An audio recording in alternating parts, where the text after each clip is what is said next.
Today we're going to talk about dually fenders. I get this question at least once or twice a week, which is I have a 250 bed, meaning that is a single rear wheel truck, not a dually, and I want to slap a set of dually fenders on it. And everyone assumes that, hey, all Dodge did was they took a set of dually fenders and they slapped it on the side of a single rear wheel bed and they called it a day. So can I buy a set of dually fenders and just slap them on my 250 so I can convert the truck into a dually? The answer is no.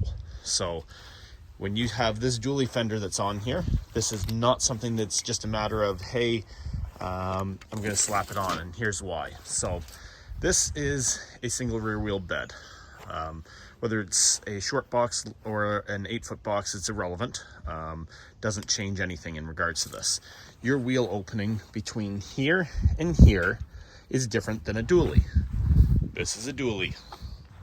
So this is a dually bed without the dually fender on it. You can see the gap between here and here is significantly bigger. And when you look down here, you'll notice that there's an extra flange that is welded in here from the factory. And that way you can put all your mounts in here, which is what screws your dually fender on.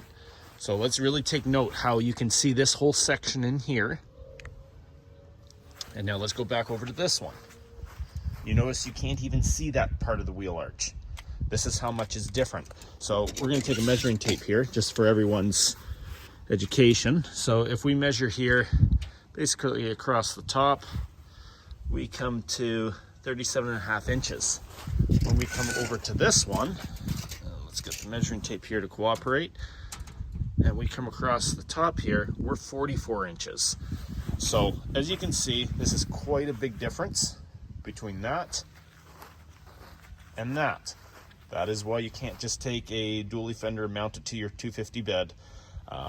Could you cut this out through here, make it bigger, and then you'd have to fold over some of this, because again, let's really look at this in here. You can see spot welded on here is an extension, and then you have these notch tabs here, which are part of the side stamping. This entire side of the bed is a completely different stamping that's used. So it's not just, hey, Dodge notched it out. No, this was a completely different stamping die. So you have this whole section in here. Obviously you can drill through your corner of the wheel arch.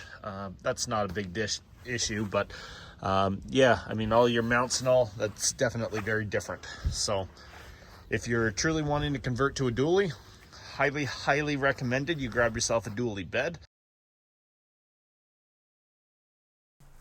Another question I frequently get is about aftermarket dually conversion fender flares. So there's two different types. There's the type that will mount on the inside of the wheel arch, meaning currently where you have the wheel opening, you would screw it onto there and it would fit on the inside. The problem is they look really too small and they kind of look stupid. So I don't recommend those. As far as the ones that bolt onto the bedside, they kind of sit where the green line is in this photo.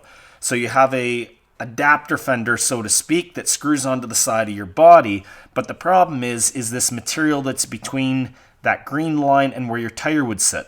Traditionally on a single rear wheel bed, what's going to end up happening is as you load, say you put a gooseneck on it or you throw a bunch of weight in the bed, that tire is going to sink into the wheel well opening, and if you hit a big bump and that tire quickly compresses up into your wheel area, you have somewhere for the tire to go. The problem is, if you picture now dually wheels on this bedside with a fender mounted where that green line is, if you have a load on, one of your tires is going to end up hitting that material that's between the green line and the wheel opening, which means that you're either going to have to cut that off or it may slice into your tire when you compress it too much. So the problem is, it really, at the end of the day, it doesn't make it a real dually. It may look similar to it because you have dual tires, but the function won't be there because you're not going to be able to load the weight onto it. Otherwise, you're going to hit tires into that wheel arch.